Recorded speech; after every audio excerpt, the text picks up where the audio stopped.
live up and running here, and I'm not sure where we're going today. We'll see what comes as we tune in and allow the universe to guide us. But, oh, yep, I have my comments on. Good morning. I'm still going to say it. Happy Tuesday. We'll see how this goes. So, wow, I don't even know where to begin. Good morning, Joniel. Glad you're here. Most of you know me. I'm a crier. So, I'll give you as much of an update as I know, and then we'll attempt to, I've got some stuff. Yeah, there's interesting stuff here. So, yesterday a tornado touched down in my town, not very far from here, and the neighboring town. Thank you, Barb. I appreciate it. Good morning, Abigail. So, a ton of information hasn't been forthcoming. There is the neighboring town, Menasha, has far more damage than Appleton has, but Appleton has some pretty significant damage as well. Good morning, Beth. Glad you're here. My home is fine. My dad's home is fine. Most of the damage in my neighborhood was gigantic trees. I mean, like 100-year-old trees down. A lot of the streets in Appleton were cordoned off because of live wires being down or trees being across the road. There's one tree down the road that over the years they have cut it to allow the wires to go through to keep it away from the wires. To me, that tree looks like it's just going to split down the middle and break. So these, I don't even know, 140-mile-an-hour winds go through, and the damn tree's still standing. It's still standing. Tons of other trees down, but that tree is still standing. I think that's a message to take with us. Good morning, Nancy. Thank you. I've accounted for all the people that I need to account for pretty much. One said it took her 2.5 hours to get to her not-for-profit. Most of the folks I know in the Menasha area work for not-for-profits. So I think they're going to be needing a whole lot of stuff. She said that they're they're actually going to need freezer space because she works for a kids program and they have food there. So they're going to need freezer space to hopefully salvage some of the food. She also was lamenting all of the videos that were put up because she said, these are people's homes. These are people's lives that are getting splashed all over the internet. And she was having heart pain for that. Yeah, I mean, I can understand. I mean, 140-mile-an-hour winds, things aren't going to withstand that. So it looks, from what I can see, like a whole block has been wiped out.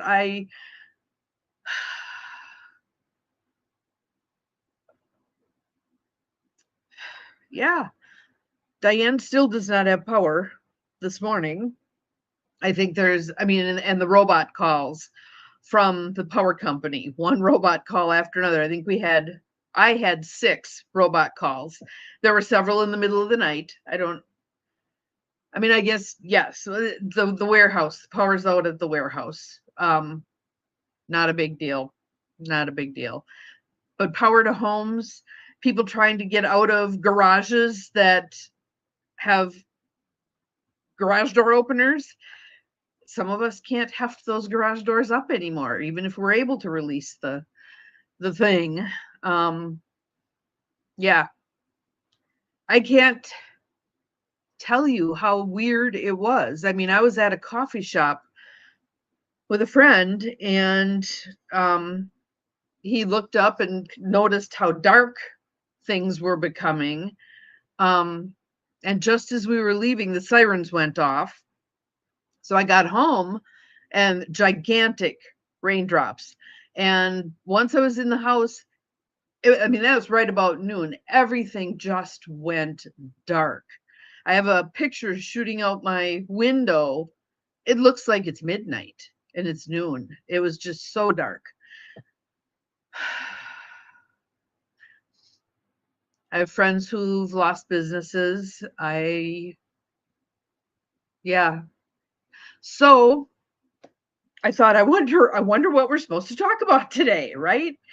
And then I glanced to my left and I have my altar set up on my desk now. I've been telling you about that.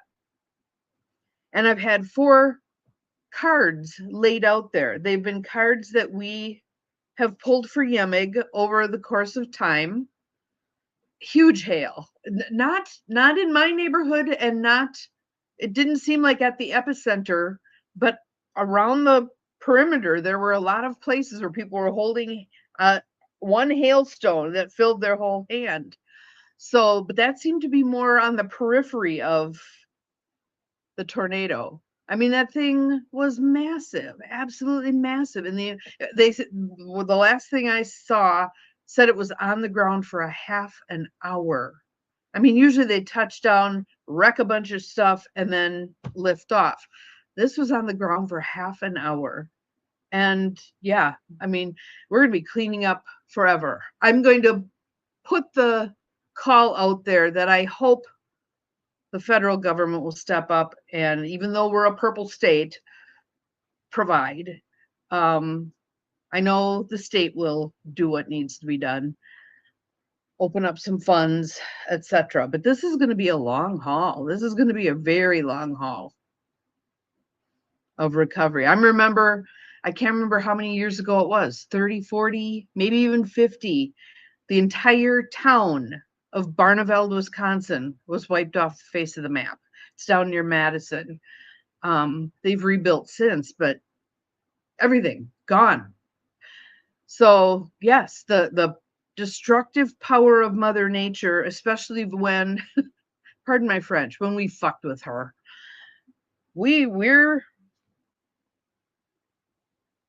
been creating this mess by not treating Mother Earth respectfully. So one of the cards that was on my desk, I mean, I'll show you the other ones first, and then I'll show you this one. And then I'm going to go back to one of the other ones. So, and maybe this is the reading for today, and I'll tell you why. Good morning, Mel. Thank you. Ooh, so meandering pathway, flow. Yesterday didn't seem like flow. Yesterday felt like a hot mess and survival and people doing what they had to do. I mean, sirens everywhere, traffic not moving. My brother got stuck on the freeway because there were semis overturned. I can't imagine trying to drive an empty semi. There'd be no way you could stay on the road. So, meandering path, flow, river, movement, and then my favorite card of all, support. But the card that caught my attention was tsunami, wake up call. This is a hell of a wake up call. And it's going to be interesting to see how humans manage it. I go back to this, support.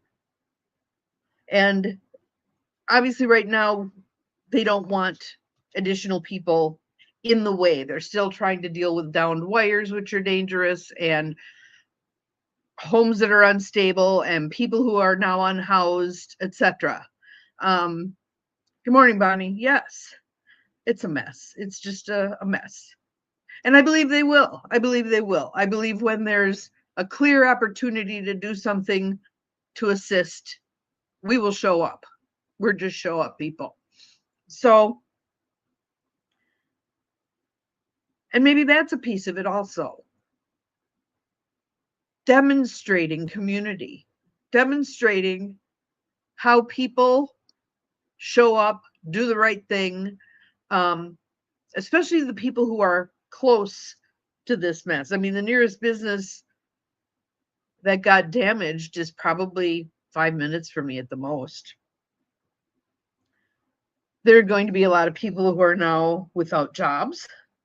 Um, some can be reincorporated elsewhere. Like Manderfield's Bakery was flattened.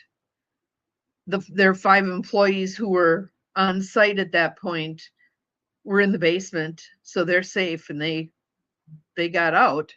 I mean, then they got to other locations they can maybe assimilate those employees into in the interim. But there are going to be a lot of people without employment as well. So, yeah. Um, I can't even tell you though how eerie it was.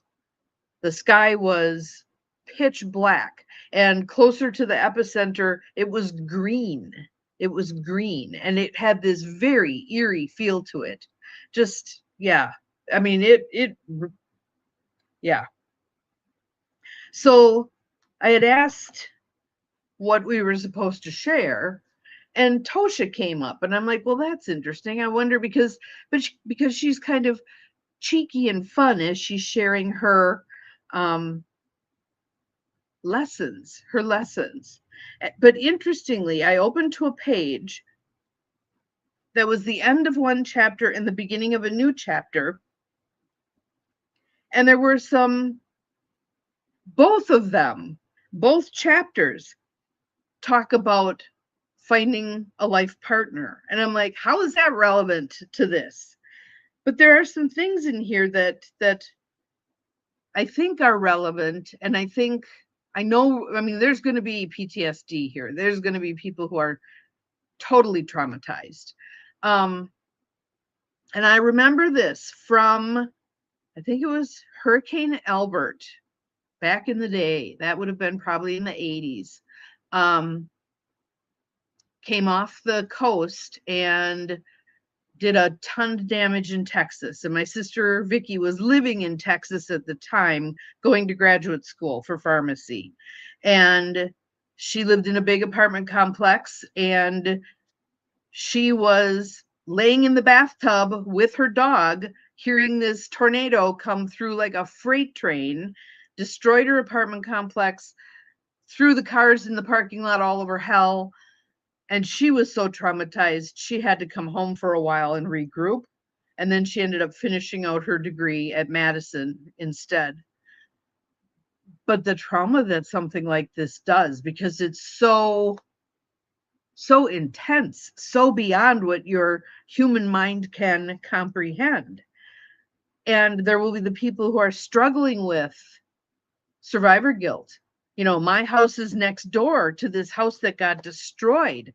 Why was I spared and theirs not? You know?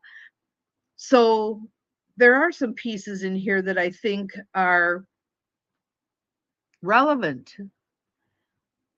Odds don't matter. Odds don't matter. And that's again where I think that the flow comes in. Let me find that card again. Flow. We need to go with what is. We can lament that this has happened, yes, but the sooner we can move into flowing with what is, this is shitty, but here we are, the better. That doesn't mean don't feel what you feel. Most definitely feel what you feel. You don't want it to get stuck, lodged in your tissues, this trauma. But the chapter, when odds don't matter, you don't have to know how to open the door yourself, but you might want to undo a deadbolt or two. Hiromi Min. So we can be of assistance to the universe in the healing. We can show up. We can do the things that we can do. We can donate to the Red Cross here. We can, when we hear of something that's needed, like my friend saying we need freezer space, helping them find access to freezer space. All the things that are going to be needed, you know, Goodwill. Instead of bailing up a bunch of clothes and sending them overseas, drop them in the middle of Menasha and let's get some people some clothing. All the things.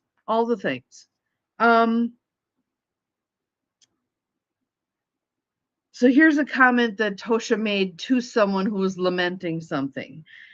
It's not about numbers. It's about karma and vibration. So again, this wake up call card.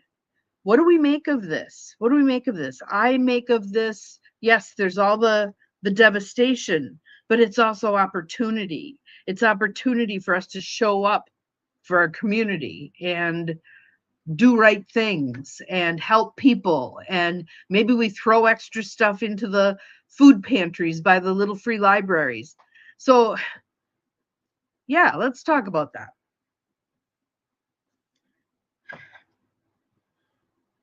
When I go to the grocery store, I usually buy a couple of things to throw into the little free pantry that's right across the street from me, which has a lot of damage right now. Trees down, big trees.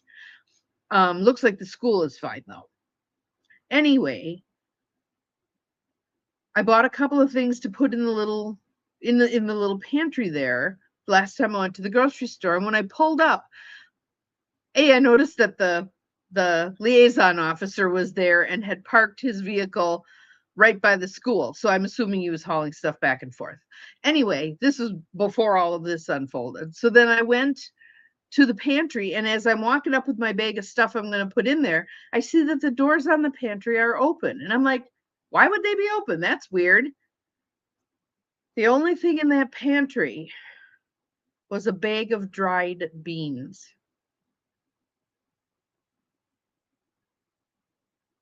Let that settle in. Just people who are hungry, and there's a bag of dried beans. What are you going to do? Suck on one and let it dissolve in your mouth? So I put the things in that I had brought and closed the doors and came home, unpacked my groceries, and I sat on the porch for a while because I needed to just kind of chill out. I'm not a grocery store fan. And there's a kid in my neighborhood. I would love to know his story. He's a high school kid, and all last school year, I watched him. He goes to school very early, earlier than any of the other kids would show up. And I don't know if he's meeting with a teacher or if he's just wanting to avoid the other kids or what he's doing. But he always wears a black mask pulled over his head. Looks like he's going to rob a bank. He's got this trench coat on, and he's on a scooter, a manual scooter. So I can always hear him coming. And just noticing him. And there was a time, I don't know, right before school let out, that it was a Saturday. And I heard him coming. And I thought, Saturday, that's strange. And he went over to the food pantry and grabbed some stuff and was headed back home and was having a hard time carrying all that stuff. And so I asked him if he wanted a bag. And I think he was embarrassed that he got caught taking stuff out of the food pantry, because as a high school kid, you're easily embarrassed. I mean, he had his mascot, but and he said no, and he did the best he could to be on his way. So I'm sitting on the front porch after having put the stuff in the food pantry, and I see a bike coming down the sidewalk, and it's him. He's on a bike now instead of on a scooter. And I thought, that's interesting. Goes over to the food pantry, and the only things that are in there are the bag of beans, and I had some granola bars and some Pop-Tarts, and I don't know what else. But he took some things out, put them in his trench coat pocket, and it's hot out, but he's in a trench coat and his mask. And I was grateful that I had gotten to the box before he did.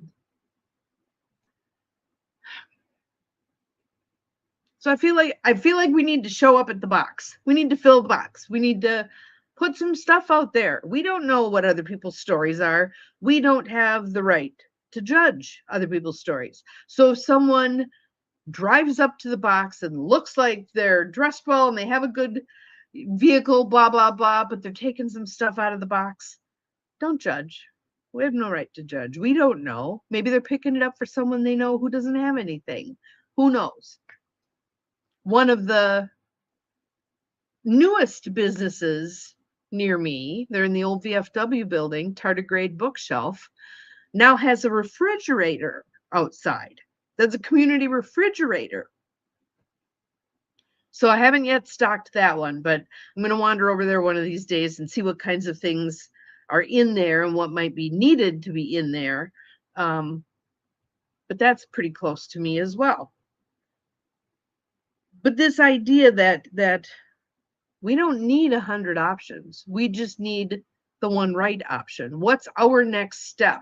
What's one thing we can do that will be of assistance to people who are in need? And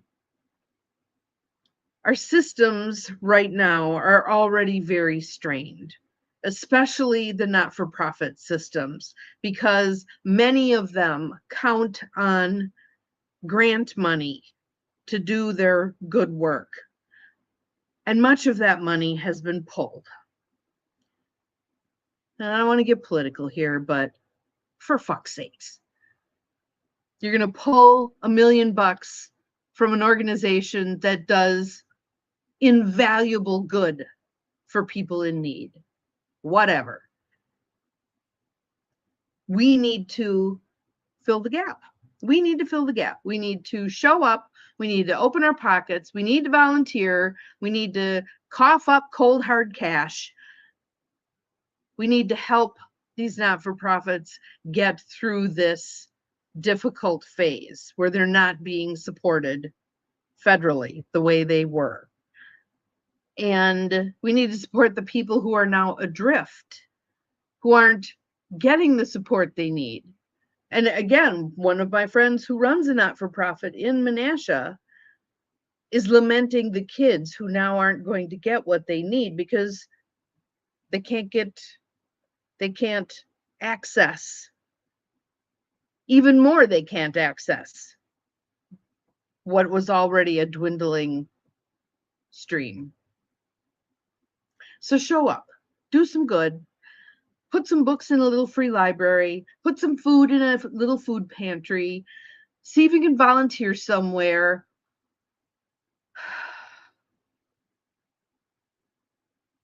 Yeah.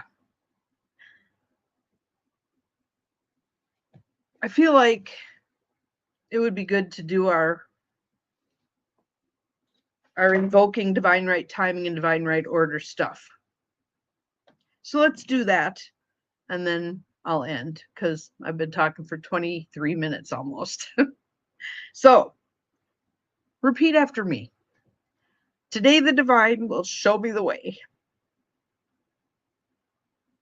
I am open to all signs and messages. The perfect steps are already picked, and I am guided to them. Moving through the world, open to receiving help, gets easier and easier with practice. Find a need and fill it. Have an awesome day. We'll see you again tomorrow. Remember, you're capable of far more than you think you are. Bye-bye.